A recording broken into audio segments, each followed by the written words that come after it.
Hey, what's up guys, Sojourner's Best here. We're off to a quick start this morning. Apple just announced macOS 10.8 Mountain Lion. It's going to be a brand new software update coming to the Mac platform that's really going to be merging iOS with macOS 10, bringing over a whole bunch of new features that are in iOS 5. So I'm going to talk about a lot of these features, but I'm going to show you one new feature right now. This is the new Messages application for the Mac desktop. So anyway, I'm going to launch the new application right here, and this basically is going to be bringing iMessage to your Mac desktop or your laptop. So now you'll be able to communicate with an iPod Touch, an iPhone, an iPad, or your computer. So now I already have this little messages window popped up here. I already got a message ready to go. I'm going to hit hey, send that, and that will pop up on my iPad right here just like that. So I already sent these. I had to do this a couple times. That's why you see all these hey messages. But anyway, just like I just showed you right there with that picture right there, I can add a picture over to this message. I'm going to hit send again, and that will send over to this iPad.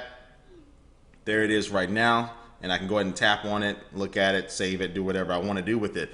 So this is pretty cool. It's going to be, a lot of people calling this the death of BBMs, but this is going to be working cross-platform, and so I think it's going to be cool. This is iMessage. You can actually, not iMessage, but Messages, but this is actually available right now. I'm going to put the link down below. So if you're running macOS 10 Lion, you can actually download this and try it out until macOS 10 Mountain Lion comes out later on this year. All right, now it's going to talk about some of the other new features in Mountain Lion, and one of those things is AirPlay. Now you'll be able to send, say you're watching an iTunes movie on your MacBook Air, you'll now be able to send that wirelessly to your AC TV in your living room. Of course, that TV is going to need to have an Apple TV hooked up to it, but you'll be able to send that video over, that song over, or that gaming application you want to mirror gaming, anything like that. You'll now be able to do that via AirPlay, and that's going to output in 720p HD, and it'll automatically scale to your TV set as far as the resolution. So that's going to be good. And also too, they're going to be bringing Game Center now, so you have cross-platform gaming. So you have all the multiplayer things now you can do in Game Center. So if somebody's playing Real Racing 2 on the iPad, you'll now be able to play against them while you're playing on your Mac. So that's pretty cool. And also do have built-in Twitter integration all throughout the system now, something that you just found in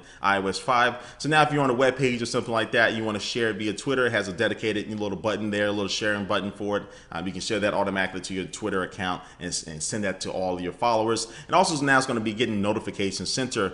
So it looks very similar to the same Notification Center that's on the iOS right now. And also too, you'll be getting a little pop-up notification in the top right-hand corner. So if you have a new friend request or something like that, it'll pop up there. So it's pretty similar to Growl notification system that you've been using Macs for a long time. If you ever use that, it's not similar to that, but it does replace a lot of those features that Growl was providing for us for all these years. Another thing that Apple is doing that some people are kind of worried about, especially developers, they now have this new gatekeeper feature now, which is going to be helping you security conscious people out there. So if you wanted to, say if you want to only run applications that are approved by Apple in the Mac App Store, you can now enable gatekeeper, and so no other application will run besides those applications that are approved in the Mac App Store.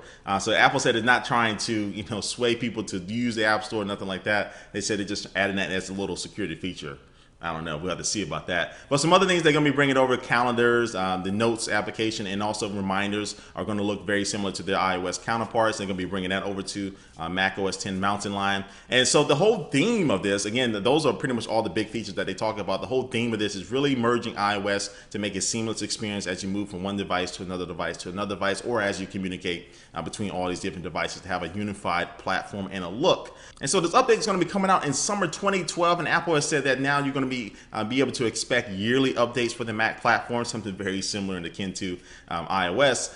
So now you can expect a yearly update probably every summer now to your Mac OS 10 platform, just like you get in iOS. And all those updates now are going to be going through the Mac App Store itself. So we hit the software update button in the main menu there. It'll take you to the Mac App Store, and then you can download the latest software updates. So again, they're really trying to make it a lot like going through iTunes and downloading the latest software update for iOS. It's going to be very similar now on your Mac platform. So all these changes, my personal opinion, all these changes I think are pretty good. I think it's going to be a solid update, and they keep the price down to maybe 30 or 20 bucks for this update. I'll be a happy person. We will have to wait and see about that. So anyway, guys, leave a comment down below about what you think about all these cool new features in Mountain Lion. And thanks for watching this video, guys, and I will catch you later. Peace.